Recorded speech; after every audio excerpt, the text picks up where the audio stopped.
जिनके चरणन ध्यान को लोचे मुनि जन वृंद, नंगली में सो विराज रहे पूरन सच्चिदानंद।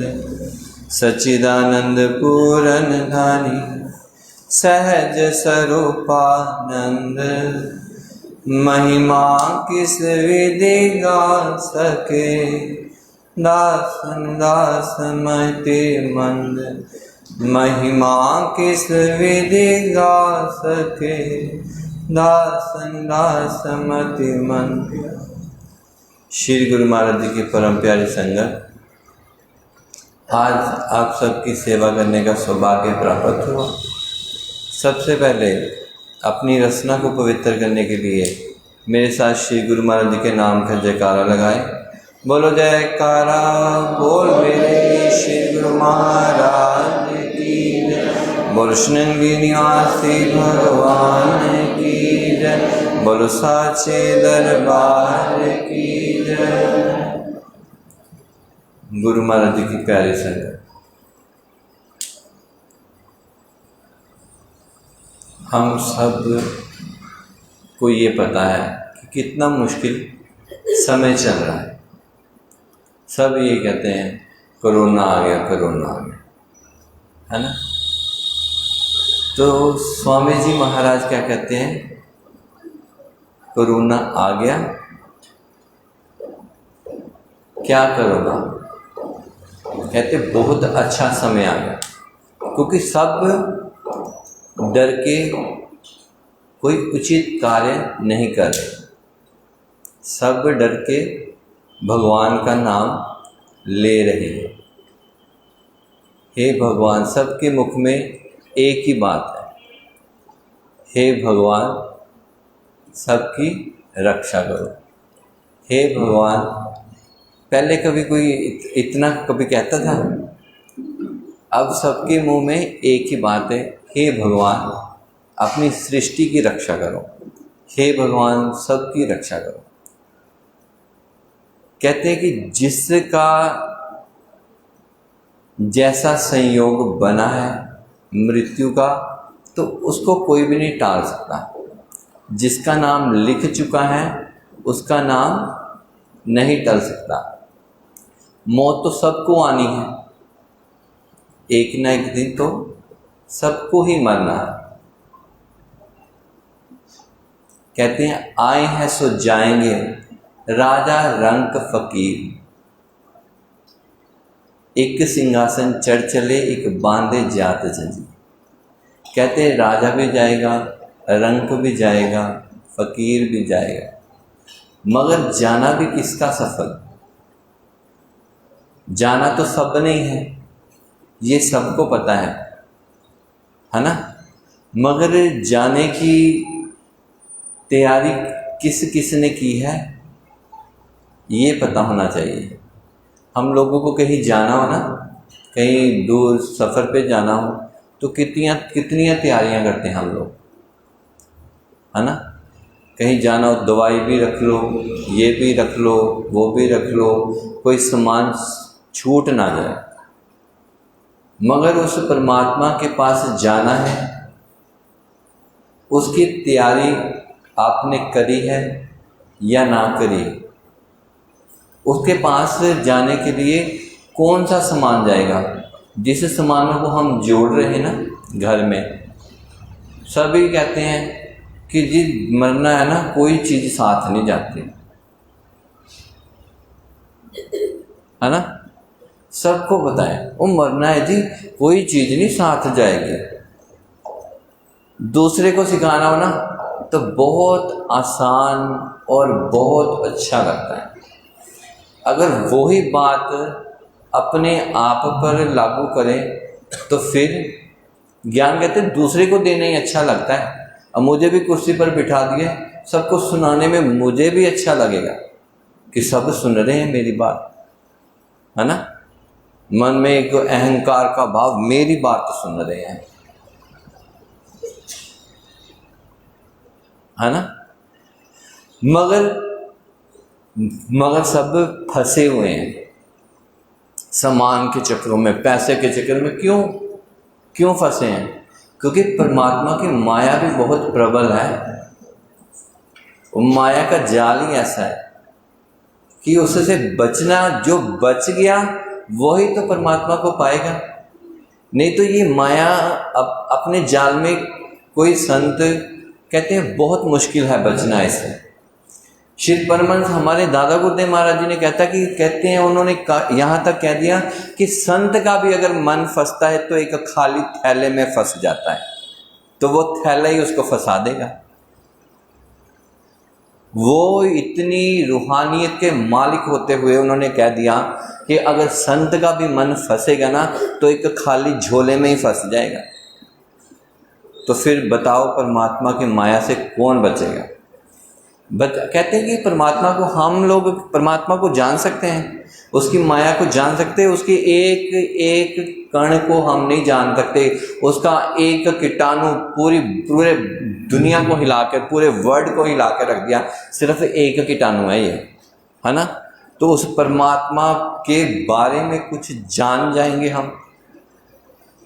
हमारी इतनी हैसियत भी नहीं, इतनी हम में सामर्थ्य भी नहीं कि हम परमात्मा को जान पाएं।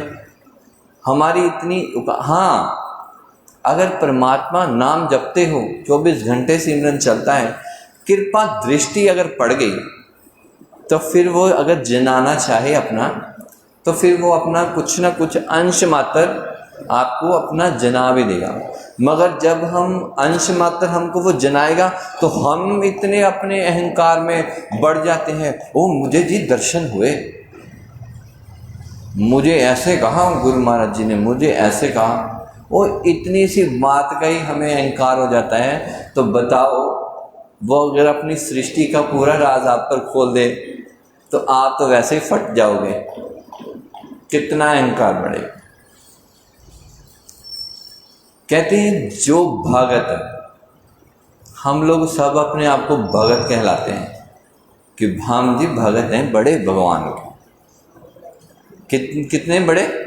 सिर्फ सुबह उठे और ज्योत जगाई गुरु महाराज जी के सामने, तो शाम को शायद 2 घड़ी ज्योत जगाई, बस इसी से हम बहुत बड़े जी भगत हैं हम।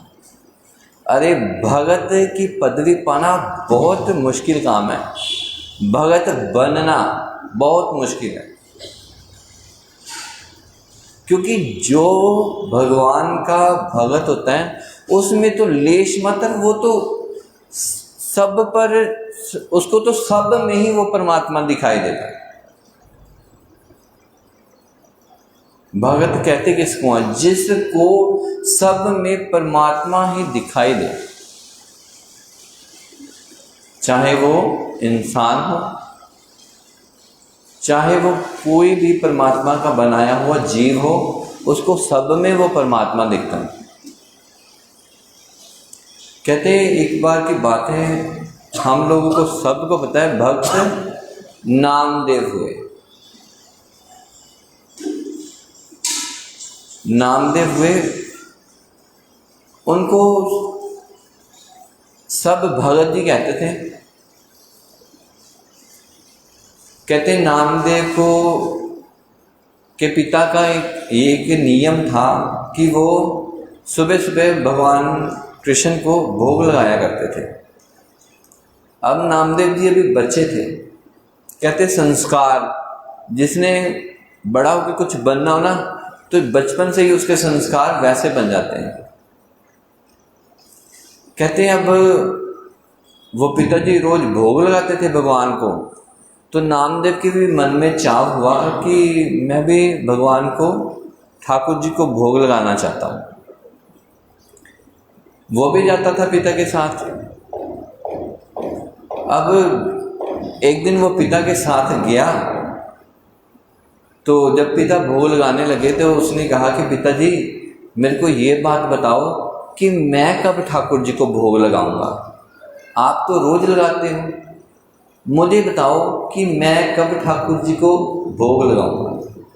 पिता ने कहा कि बेटा अभी तो बहुत छोटा है। कहते हैं कि कभी कभी वो बच्चा, छोटा बच्चा वो काम कर जाता है जो बड़े से नहीं हो सकता।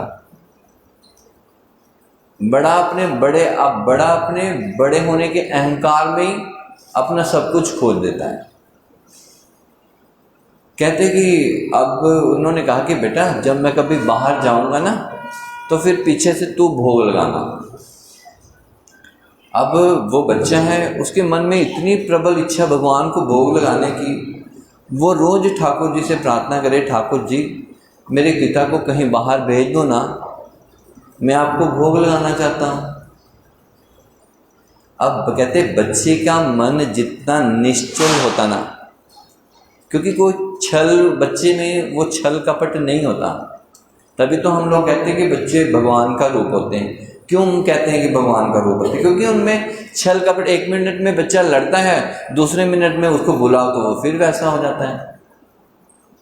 हम वैसा नहीं हो पाते हैं। हमारे साथ कोई लड़े तो हम साल पर नहीं, उससे मनमुटाव हमारा दूर नहीं होता। कहते हैं बच्चा प्रार्थना करे कि ठाकुर जी फटाफट मेरे पिता को कहीं भेज दो, मैं भोग लगाना चाहता हूँ। अब एक दिन संयोग हुआ, पिता चले गए, माँ ने कहा कि बेटा जाओ आज ठाकुर जी को भोग लगा के आओ।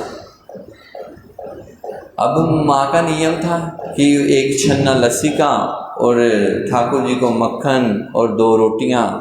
अब वो बच्चा, माँ ने ये बात कह दी कि बेटा जब तक ठाकुर जी नहीं खाएं तब तक घर मत आना। अब वो जब भोग लेके गया तो बोले ठाकुर जी हम लोगों का जैसा नियम, भगवान की मूर्ति के आगे खड़े हो जाते हैं, भगवान जी खाओ खाओ। तो वो भी बच्चा अब गया मूर्ति के सामने, भगवान जी। अब उसको ये यकीन था कि ठाकुर जी खाएंगे। कहते अगर विश्वास पक्का हो तो भगवान को भी पत्थर में भी प्रकट होना पड़ता है। अब वो बच्चा लगाए भोग, भगवान जी खाओ, भगवान जी खाओ। भगवान जी कहाँ खाएं?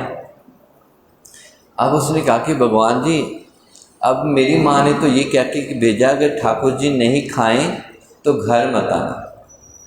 अब वो जब भोग लगा रहा है, फिर बोले शाम पड़ गई, ठाकुर जी आए नहीं। बोला अच्छा ठाकुर जी आप तो नहीं खा रहे, तो अगर आप नहीं खा रहे तो घर जाऊंगा तो माँ मारेगी।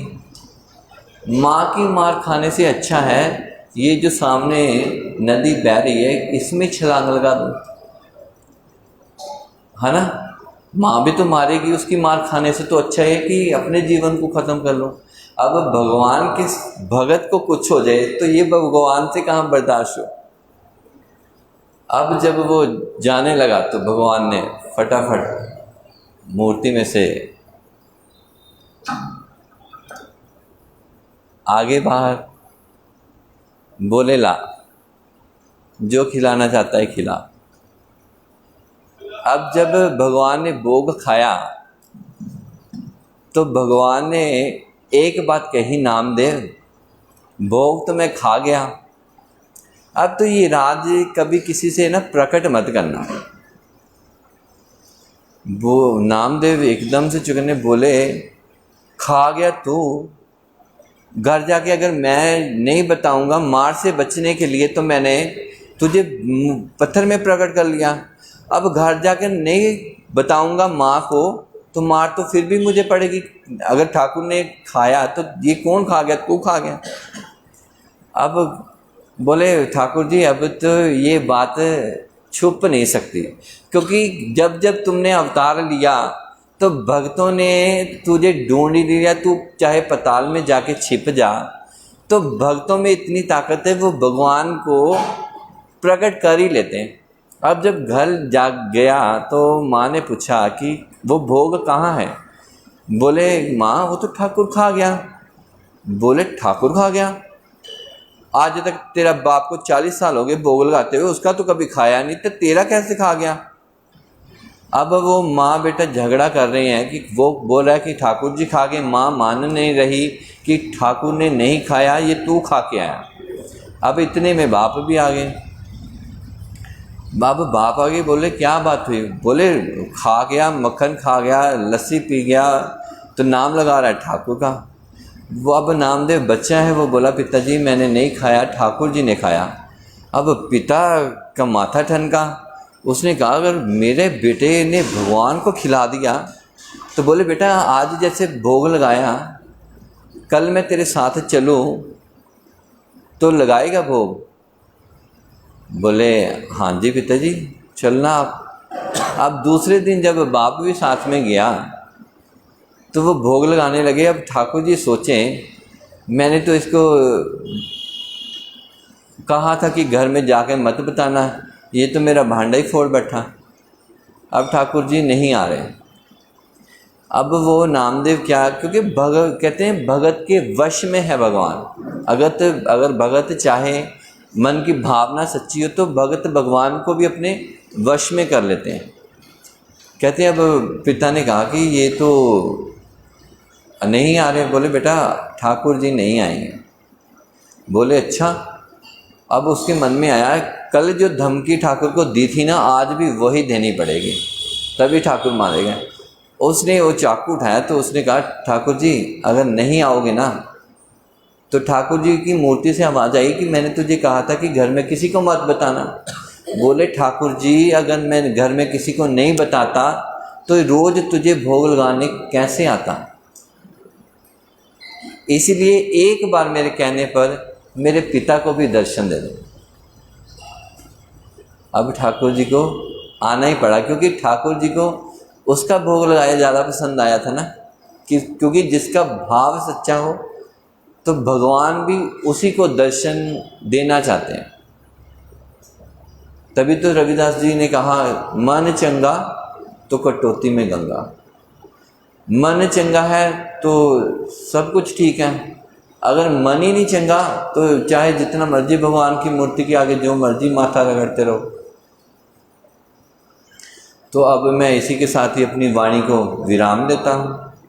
बोलो जयकारा बोल मेरे श्री गुरु महाराज की जय। बोलो श्रृंगी निवासी भगवान की जय। वो श्री परमहंस त्याग महाराज की जय।